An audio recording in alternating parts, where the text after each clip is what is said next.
So if any of you know me, you know the discussion is going to be robust, and you also know I'm going to bring the real. In other words, I want to have an authentic discussion and tie in some of the two things that we've already talked about. I believe that we can all agree that attendance is important, because if you're not there, you're not in school, you're not present, you're not going to learn. But let's define a little bit about what is absenteeism. And absenteeism in school is actually defined as a chronic absenteeism is missing too much school for any reason. Whether that mom and dad want to keep you out, whether it's excused or unexcused.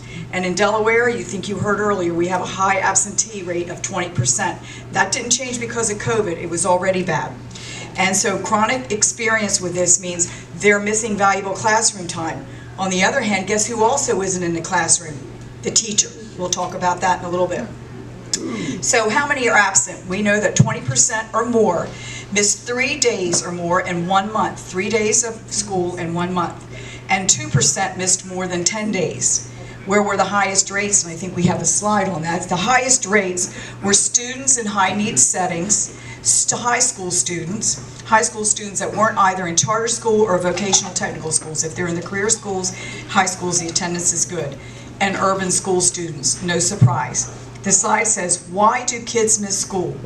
Bad grades, and they're struggling.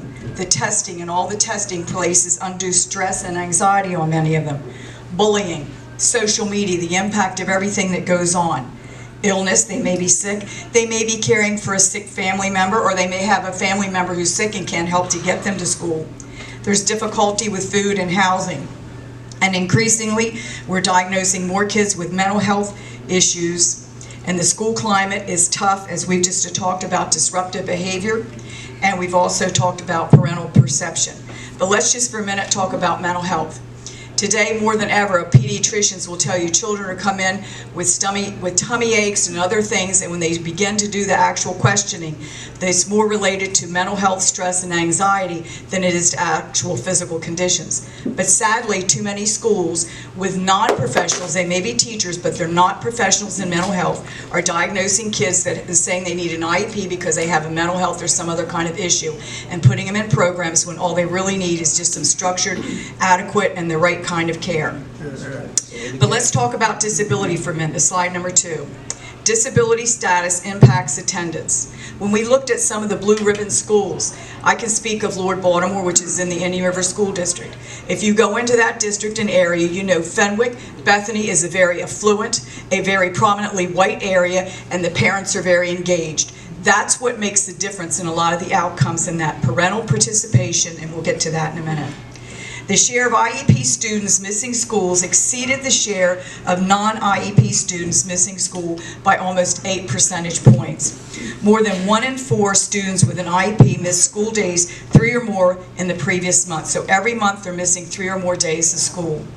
And about 15.5% of those students who missed 3 or 4 days, this is the same thing over and over, 3.2 missed more than 10 days of school. They're missing school during testing. They need special help during these testing. So we can go on and say that more kids are receiving IEPs and are wrongly diagnosed when they simply have other mental health issues that needs to be addressed. That tells us about vulnerable absences. But let's switch for just a minute to the other part of the equation. Why do teachers not attend school? I heard a joke one time about a young man, and his mother was saying, you need to go to work today. And he said, I really don't want to go to work today. She said, you got to get up, you have to go to church. Some of you may have heard this before. He said, I really want to go. She said, you're the minister, you have to. So why do teachers not attend school? From the Center of American Progress, School Climate and Culture. There is a lack of trust for many among the staff members themselves. There is a lack of professional autonomy. We teach them, we tell them they're professionals and they need to act like it, yet we treat them many times like they're the school child instead of the adult in the classroom. There's job-related stress. There's a disruption of student behavior that they're battling each and every day. They feel they're not empowered to teach the way they want to teach. The other problem we have is the attendance policies themselves. Inconsistent policy oversight. Who decides the policy of attendance for schools? Each school district can have their own attendance policy. The state says what your school day structure, the minimum that it must be, but then the districts can determine that. It varies. And guess what? There is no statewide data to tell you about teacher attendance. None of them are keeping that. And they'll tell you if you want to make a change and have teachers in the classroom, then you need to have data about how many days they're absent. One policy issue can have a tremendous impact on teacher attendance. One of those policies in Delaware passed a few years ago is Paid Family Medical Leave Act. And when we were debating that bill, I made the comment, there's only so many weeks to the school year. If you take a teacher out for 12 weeks, how much of the school year is that? You cannot find, and Beth can agree with me, it's difficult to find a qualified sub.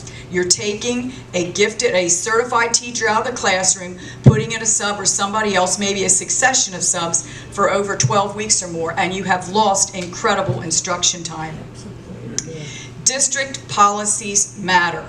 District school board elections matter for that reason. The National Center for Educational Statistics tell us few states, and Delaware is one of those, collects data about who's absent and how much.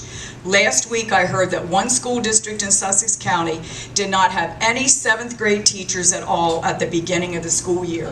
Who do you think is in that classroom, and how do you think those scores will be in a few weeks on what's going on? And when we had COVID, it became even easier to say, oh, you can learn what you can learn remotely. Well, did that work? No, it has not worked. And we know that students need to be in the classroom and teachers need to be there as well. Pinpointing data on this would be very valuable, but when I asked the state, there is no data. They said the districts may keep that individually. But follow the links to roll call from the Southern Regional Education Board and read what they have to say about that. But policies matter. So when saying what can we do, what can you and I do? We can request that state education agencies study how teacher absenteeism affects administrative planning, school cultures, and student achievement. We can require collection of teacher attendance data so we can analyze, because we all say data-based evidence, make decisions based on data. Well, let's find out. And let's revisit the voluminous amount of student testing. This weekend I heard a conference and there was a psychiatrist that had a child psychiatrist that had children in school, and she was talking with another pediatrician. The pediatrician was saying she has seen evidence that those coming to her with medical problems, children, was lower, mental health issues were increasing.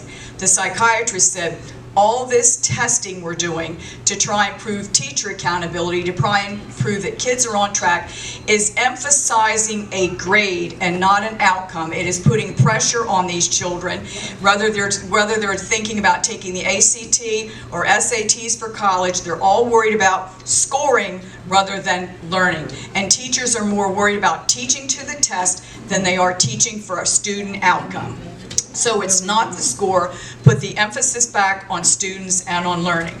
I want to say that, this is not something that's foreign to many of us. Those that have ever been in marketing know about the 4 P's of marketing. I think it comes down to P's when we're talking about education. The presence, the P of presence, of students and teachers being in the classroom. The P for parental participation.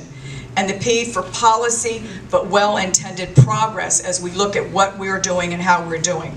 We can talk about spending in classrooms, but what we're not talking about is the average student cost might be $10,000 per student, but for those students that have special needs and special concerns, they can get up to $65,000. So when you hear $17,000 is average spending in Delaware, no.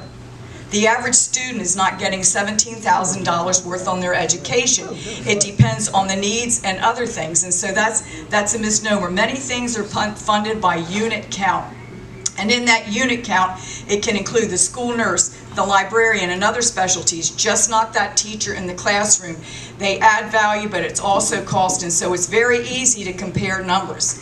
I heard a comment about Mississippi. I live in Mississippi. I lived there for a couple of years, long enough to know my kids were not going to be educated in Mississippi. We were coming back to Delaware for a variety of different reasons. But I'll leave you with this quote that I think is very appropriate from Martin Luther King Jr. The function of education is to teach one to think intensively and to think critically. Intelligence plus character, that is the goal of education.